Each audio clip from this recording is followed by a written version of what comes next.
Have you ever bought something you didn't really need just because it was on sale or because everyone else had one?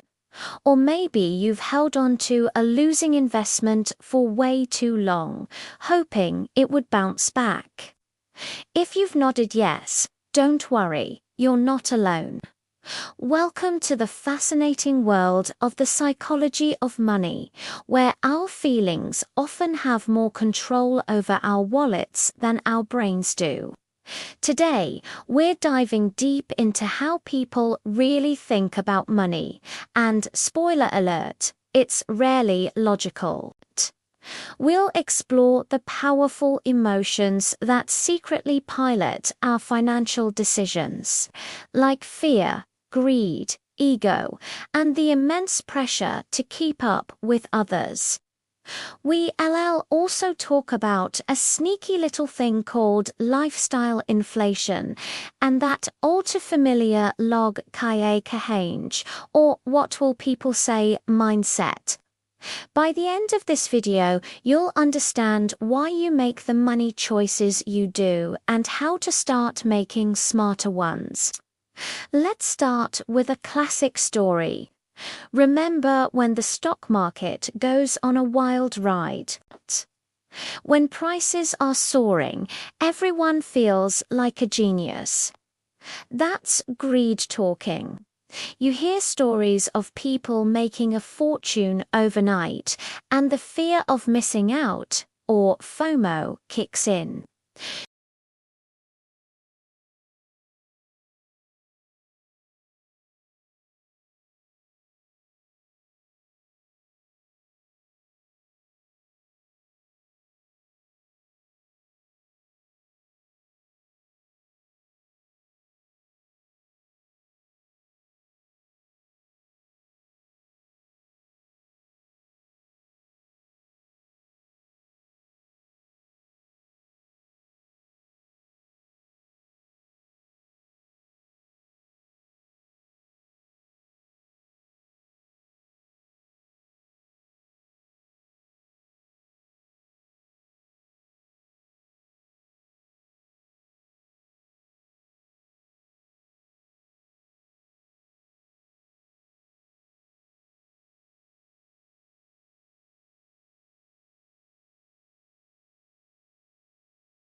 Ego also makes it incredibly hard to admit when we're wrong.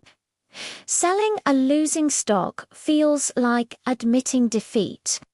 Our ego tells us, just hold on, it will recover, and you'll prove everyone wrong. So we hold on, and often the small loss turns into a catastrophic one. The desire to protect our ego can be one of the most expensive financial habits we have. And this brings us to the big one, social pressure. We are social creatures, hardwired to care about what others think of us. This is where the log kaya kahange mindset really does its damage. Your friend gets a new car, so you feel you need one too, even if your old one works perfectly fine. Your cousin posts vacation pictures from an exotic location, and suddenly you're browsing for flights you can't afford.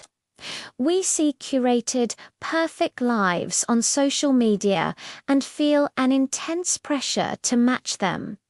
This isn't about what we truly want or need. It's about maintaining a certain image for an audience.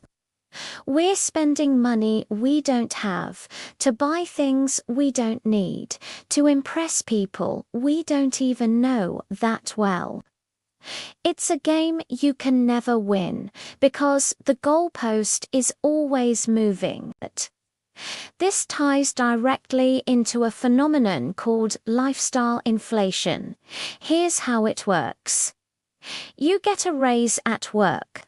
Logically, you should save or invest that extra money.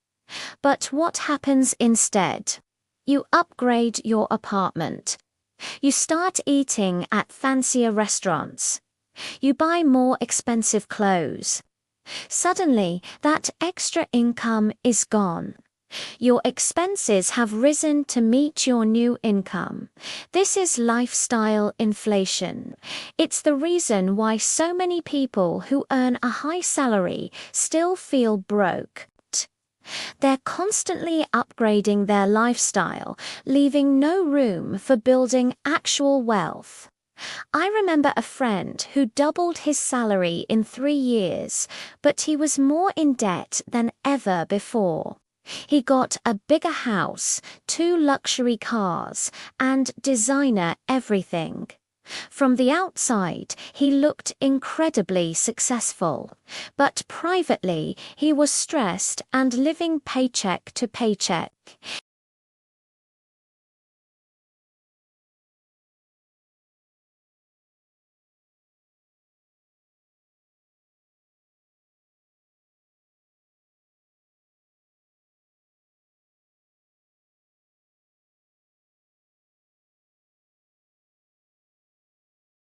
It's booking a lavish trip on credit because you feel you deserve it. It's driven by the immediate feeling, the short-term high. Logical spending, on the other hand, is intentional. It's aligned with your long-term goals. It's asking yourself, does this purchase bring me closer to financial freedom, or does it push me further away?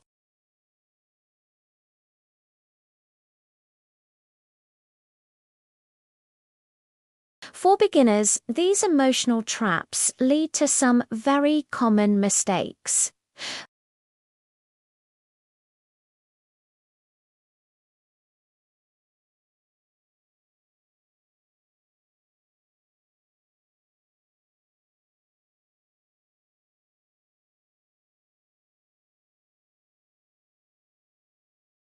That instant gratification comes with a very high long-term price. Third, not starting to invest early.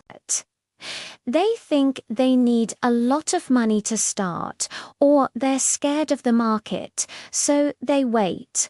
But the biggest asset a young investor has is time, and delaying it is a huge mistake. And finally, falling for get-rich-quick schemes. Greed makes these promises so tempting, but they almost always lead to losing money. So how do we break free from this emotional grip on our finances? The first step is awareness. Just by understanding these psychological biases, you're already ahead of the game. Start by tracking your spending. Don't judge, just observe. When you look at your bank statement, ask yourself what emotion was driving this purchase. Was it boredom, stress, happiness, or social pressure? Next, create a why for your money. Why are you saving? Is it for a down payment on a house? For the freedom to travel, to retire early, to not be a burden on your children? When your why is strong and emotional, it becomes much easier to say no to impulsive emotional spending. Your long-term goal will feel more rewarding than the short-term thrill of a new purchase. Then automate your finances. Set up automatic transfers to your savings and investment accounts the day you get paid. This is called paying yourself first. This way, the money is gone before you even have a chance to spend it emotionally. It's the most effective way to fight temptation and build wealth consistently. It's also crucial to define what enough means to you. In a world of endless comparison, you need your own definition of wealth. Is it a certain number in your bank account? Or is it having the freedom to work on projects you love, spend time with family, and not worry about bills? Once you define your enough, you can get off the hamster wheel of constantly wanting more. Finally, remember that making mistakes is part of the journey. No one is a perfectly rational financial robot. You will make emotional money decisions from time to time. The key is to not beat yourself up. Acknowledge it, learn from it, and get back on track. Financial well-being is not about perfection. It's about progress. It's a marathon, not a sprint. Understanding the psychology of money is about understanding yourself.